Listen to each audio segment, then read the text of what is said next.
జాజుల శ్రీనివాస్ గౌడ్ గారు మీతో ప్రారంభిస్తా. ఇప్పుడు ప్రధానంగా ఇక దేశవ్యాప్తంగా ఎట్టకేలకు వివిధ వర్గాల నుంచి వచ్చిన డిమాండ్ కావచ్చు, రాజకీయ ఒత్తిడి కావచ్చు, లేకుంటే ఎన్నికల నేపథ్యం కావచ్చు, బీహార్ బెంగాల్ ఎన్నికల నేపథ్యం కావచ్చు, కారణం ఏదైనా కేంద్రం కూడా క్యాబినెట్ తీర్మానం చేసింది. ఇక దీని మీద అంటే దానికి టైం బాండ్ కావాలనే డిమాండ్ ఒకవైపు నుంచి, ఇది ఎప్పటివరకు పూర్తి చేస్తారనేటువంటి అంశం, అదేవిధంగా సాధ్యాసాధ్యాల గురించి క్రెడిట్ తీసుకోవటమేనా, ఎన్నికలు గట్టెక్కేదాకా ఈ యొక్క వేడి ఉంటుంది, తర్వాత మళ్ళీ చల్లబడుతున్నా, ఇట్లాంటి అనేక అనుమానాలు వస్తున్న నేపథ్యంలో మీ అబ్జర్వేషన్స్ ఏంటి అంటే ఏం చెప్తారు? కేంద్ర ప్రభుత్వం తనకు తాను తీసుకున్న నిర్ణయంగా మేము భావించడం లేదు. సుదీర్ఘకాలంగా ఎన్నో రోజుల నుంచి దశాబ్దాలుగా మేము పోరాటం చేస్తున్నాం. కులగణన జరగాలి, ఈ దేశంలో సామాజిక న్యాయం జరగాలి, ఎవరి వాటా వాళ్ళకు దక్కాలి అని చెప్పి మేము పోరాటం చేస్తున్నటువంటి సంగతి మీకు అందరికి తెలిసిన విషయమే. ఇదే సందర్భంలో మొన్న ఏప్రిల్, దీనికి 3 కారణాలు ఉన్నాయి. ఒకటి, ఏప్రిల్ 2న ఢిల్లీలో చేసిన మేము ధర్నాకు గౌరవ ముఖ్యమంత్రి రేవంత్ రెడ్డి గారు స్వయంగా పాల్గొనడం, 3 గంటల సేపు ధర్నాలో కూర్చోవడం, అదేవిధంగా ధర్నాకు 42 మంది పార్లమెంట్ సభ్యులు రావడం, ఆ తర్వాత దేశవ్యాప్తంగా ఉన్నటువంటి బీజేపీ బీఆర్ఎస్ తప్పించి మిగతా పార్టీల రాష్ట్ర దేశ అధ్యక్షులు, ఆ తర్వాత ఆ పార్టీ నుంచి ప్రాతినిధ్యం ఉన్నటువంటి వాళ్ళు రావడం తోటి ఒక్కసారిగా ఎక్కడో మరుగున పడుతున్నటువంటి కులగణన మళ్ళీ దేశ ఎజెండాలో మళ్ళీ వచ్చింది, తెరపైకి వచ్చింది.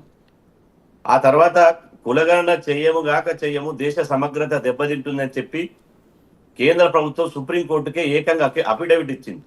ఆ అఫిడవిట్ ఇచ్చిన తర్వాత అందరూ ఆశలు వదులుకున్నారు. ఇక బీజేపీ ఉండని రోజులు కులగణన చేయదు, ఎందుకంటే సుప్రీంకోర్టుకే రిటర్న్ గా అఫిడవిట్ ఇచ్చింది కాబట్టి ఈ కులగణన చేసేటువంటి అవకాశం లేదు అని అనుకున్నారు. కానీ ఇక్కడ ఒకటి సామాజిక పోరాటం, 2 రాజకీయ పోరాటం. ఎప్పుడైతే ముఖ్యమంత్రి రేవంత్ రెడ్డి గారు దేశ రాజధాని అస్థిరలో ఢిల్లీ కేంద్రంగా చేసినటువంటి పోరాటం కావచ్చు, ఆ తర్వాత ఇవాళ బీజేపీ ప్రభుత్వానికి 2 కాళ్ళైనటువంటి, ఒకటి తెలుగుదేశం పార్టీ, 2 నితీష్ కుమార్ గారి పార్టీ, 2 పార్టీలు ఉన్నాయి కాబట్టి బీజేపీ సంపూర్ణ మెజార్టీతో లేదు, ఇది సంకీర్ణ మెజార్టీతో ఉంది. కాబట్టి బీహార్లో కులగణన చేశారు, 65% రిజర్వేషన్లు పెంచారు, అక్కడ పెండింగ్ ఉంది.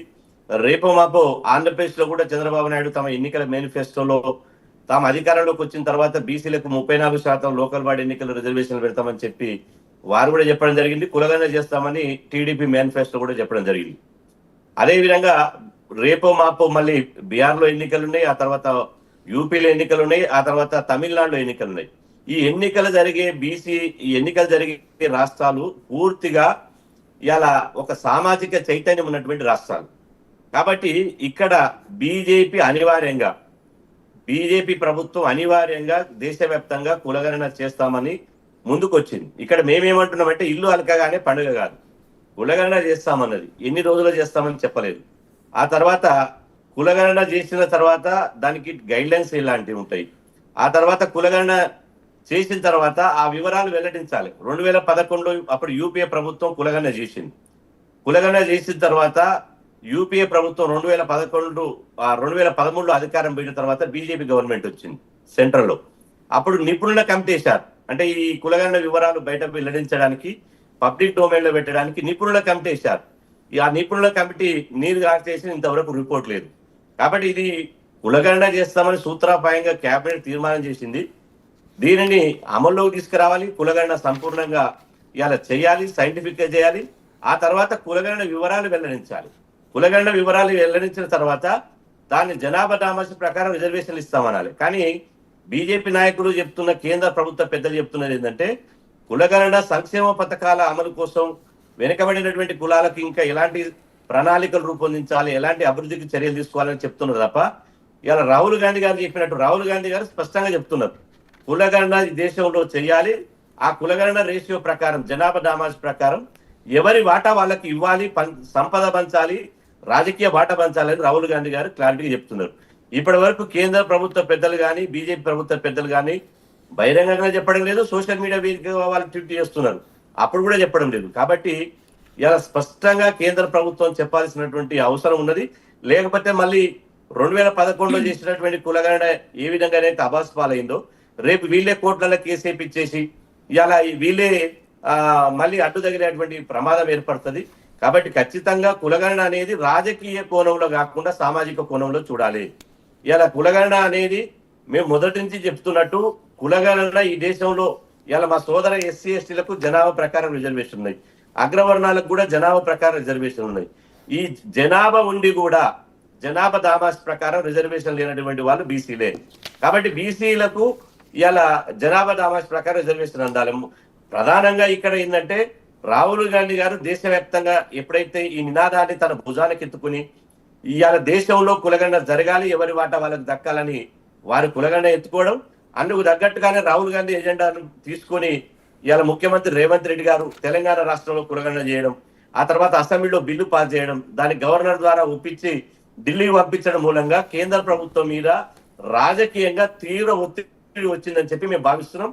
అందులో భాగంగానే దీని మీద ఎలాంటి చర్చ లేకుండా క్యాబినెట్ సంతోషంగా క్యాబినెట్ యొక్క సమావేశం కులగణన చేయాలి, జనాభా లెక్కలతో పాటు కులగణన తీయాలని చెప్పి వాళ్ళు ఇలా అనౌన్స్ చేయడం పట్ల మేము సంతోషం వ్యక్తం చేస్తున్నాం, హర్షం వ్యక్తం చేస్తున్నాం.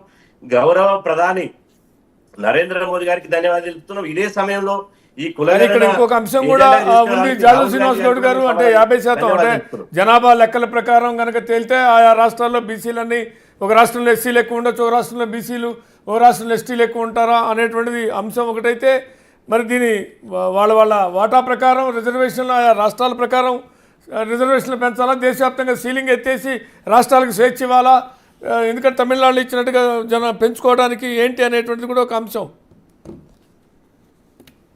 అంటే ఇప్పుడు దేశంలో ఎస్సీ ఎస్టీలు కూడా, ఎస్సీలు ఒక రాష్ట్రంలో బీసీలు ఉన్నారు, ఒక రాష్ట్రంలో ఓసీలు ఉన్నారు, ఒక రాష్ట్రంలో ఎస్సీలు ఉన్నారు.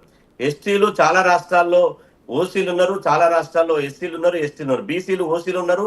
ఆ తర్వాత ఇది రాష్ట్రాన్ని యూనిట్గా తీసుకోవాలి తప్ప దేశాన్ని యూనిట్గా తీసుకొని కులాల లెక్కలు తీయద్దు. ఇప్పుడు రాష్ట్రాన్ని యూనిట్గా తీసుకుంటే ఇవాళ ఎస్సీ ఎస్టీలకు ఏ విధంగానైతే కులగణన చేస్తున్నారో బీసీల విషయంలో అటువంటి కులగణన చేయాలి. కులగణన చేయాలంటే నేనే